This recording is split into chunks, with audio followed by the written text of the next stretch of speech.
జై జై శంకర హరహర శంకర. అద్వైతం కంచి పరమాచార్య అమృతవాణి.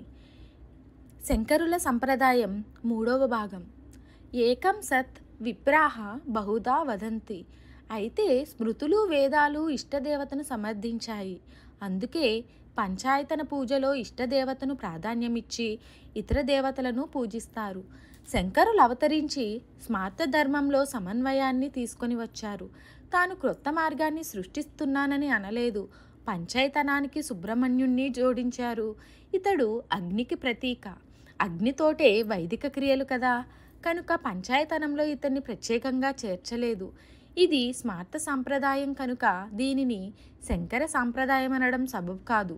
పాత మతాలను ఖండించడం కోసం రాలేదు, వాటిని పరిపూర్ణం చేయడానికే తాను వచ్చానని జీసస్ అన్నట్లు స్మార్త సంప్రదాయాన్ని పునఃప్రతిష్ఠించారు శంకరులు. పంచాయతన పూజ చెయ్యకపోయినా తమ ఇష్టదేవతని పూజించేవారున్నారు. అయినా వేదాంత విషయం వచ్చేసరికి అద్వైతాన్ని సమర్థించే వైష్ణవులు ఉన్నారు, నేటికీ ఉన్నారు. అట్టివారు నన్ను ఆచార్యునిగా భావిస్తారు. నామాన్ని విభూతిని ధరించకపోయినా గ్రంథాన్ని అల్దుకుంటారు. ఒక్క గీతతో కూడిన నామాన్నే ధరించి అద్వైతం పట్ల మొగ్గు చూపించేవారు ఉన్నారు. అయినా రామానుజ మధ్వ మతస్థుల కన్నా వీర వైష్ణవులు రామానుజ మతస్థుల శివాలయాలకు వెళ్ళరు, కానీ పైవారికి ఆ పట్టింపు లేదు. వీర శైవులలో కూడా అద్వైతులు ఉన్నారు. తత్వం దగ్గరకు వచ్చేటప్పటికి అద్వైతాన్ని అంగీకరించిన శివారాధననే చేస్తారు. రాను రాను అద్వైతులు శైవులనే అభిప్రాయం ఏర్పడింది. దానికొక కారణం, రామానుజులు జీవబ్రహ్మలొక్కటి కారని, జీవుడు బ్రహ్మమును అంతర్యామిగా గుర్తిస్తారని, మోక్ష దశలో జీవబ్రహ్మలు భిన్నులరని, బ్రహ్మ కూడా నిరాకార నిర్గుణ నిష్క్రియ స్వరూపుడు కాదని, సగుణ బ్రహ్మమైన విష్ణువునే పూజించాలని కట్టడి చేశారు. రామానుజులకు ముందు అందరూ స్మార్తులనే మాటను విస్మరించవద్దు. తర్వాత వచ్చిన మధ్యాచారులు జీవ పరమాత్మలు వేరని, జీవునిలో పరమాత్మ అంతర్యామిగా ఉండదని, విష్ణువునే పూజించాలన్నారు.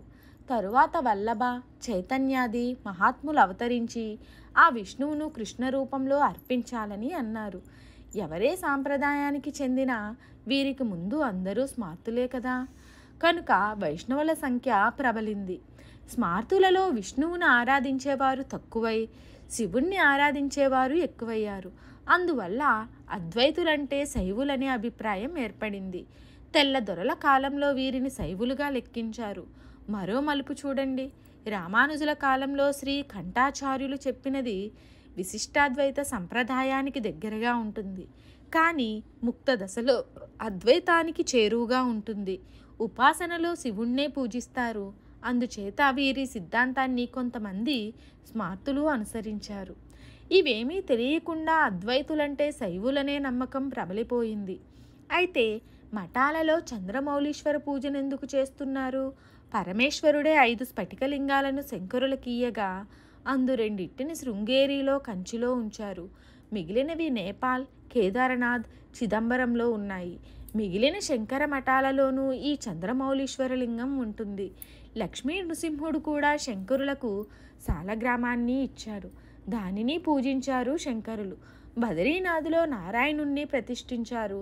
అందు శంకరమఠం ఉంది. వైష్ణవ క్షేత్రమైన పూరీ జగన్నాథ్, ద్వారకలలో వీరి మఠాలున్నాయి. శంకరులు శివ సహస్రనామాలను భాష్యం వ్రాయలేదు, విష్ణు సహస్రనామాలకే భాష్యం రాశారు. పురాణాలలో శివగీత, దేవీ గీతలున్న కృష్ణుడు చెప్పిన భగవద్గీతకే భాష్యం రాశారు. సమస్త దేవతలపై స్తోత్రాలు రాశారు. పై వాటినేమీ గమనించకుండా శంకరులను శైవుడు అనడం బాగుందా? మఠాలలో శివపూజ ఒక్కటే ఉండదు, పంచాయతన పూజ ఉంటుంది. ఒక్క శివరాత్రినే కాదు, శ్రీరామనవమి, గోకులాష్టమి, నృసింహ జయంతులను జరుపుతారు. మా శ్రీముఖంలో ఏదైనా ఎవరైనా మంచి పనిని తలపెట్టినప్పుడు నిర్విఘ్నంగా సాగాలని నారాయణుణ్ణి స్మరిస్తాం. క్రియతే నారాయణ స్మృతి. ఇక్కడ శివుని ప్రస్తావన ఉందా? ఎవరైనా మాకు నమస్కరిస్తే నారాయణ అని అంటాం. నారాయణుడు జగత్పాలకుడు కదా అని అందరూ సన్యాసులు అట్లాగే అంటారు. ఇక కొంతమంది భాష్యాలలో కూడా నారాయణుని స్మరించారని, శంకరులు విష్ణుపక్షపాతి అని వాదించేవారు ఉన్నారు. నారాయణుడు జగద్రక్షకుడు కదా, అందుకు పేర్కొన్నారని సమాధానం. ముత్తుస్వామి దీక్షితులు దేవతలతో పాటు మరియమ్మ, అయ్యనార్, నవగ్రహాలపై కూడా కీర్తనలు రాశారు. అద్వైతులలోనే అయ్యప్ప దీక్షితులు శివభక్తులు, లీలాసుకులు కృష్ణ భక్తులు కనుక ఇతర దేవతా నింద లేకుండా ఇష్టదేవతారాధన సాగాలి. ఇట్లా పరదేవతా నింద లేకుండా సాగేది స్మార్త సాంప్రదాయం. ఇది దీని విశిష్టత. ఇది వ్యాసుడు అందించే భీష్ముని మాటలు. సాంఖ్యం యోగ పాంచరాత్రం వేదా పాశుపందం తదా. ఇందు వేదాలనగా వైదిక మతం. ఇదే తరువాతి కాలంలో స్మార్త మతం. ఇందు కర్మభక్తి జ్ఞానాలు, సాంఖ్యతత్వం, యోగ సాధన కూడా ఉంటుంది. దీనినే శంకరులు ఉద్ధరించారు. దైత్వ విశిష్ట ద్వైతాలను ఒక దశలో అంగీకరిస్తూ సౌందర్యలహరి, శివానందలహరి వంటి స్తోత్రాలను రాశారు. విష్ణువుపై షట్పతి స్తోత్రం వ్రాశారు. సాంఖ్యులు చెప్పిన 24 తత్వాలను వివిధ సందర్భాలలో వ్యాఖ్యానాలలో పేర్కొన్నారు. పాతంజల యోగధోరణులు వారి యోగతారావళిలో ఉంటాయి. ఇక భీష్ముడు చెప్పిన దాంట్లో పాంచరాత్ర పశుపతాలు మిగిలాయి కదా. పాంచరాత్రం విష్ణవే పరమదైవమనగా పాశుపతం శివుడే అంటుంది. ఈ రెండు మిగిలిన దేవతలను చిన్నచూపు చూస్తాయి. వ్యాసుని దృష్టిలో అవి వేదానికి చెందినవి కావు. అందుకే వేదాలను విడిగా చెప్పి వీటిని విడిగా చూపించాడు.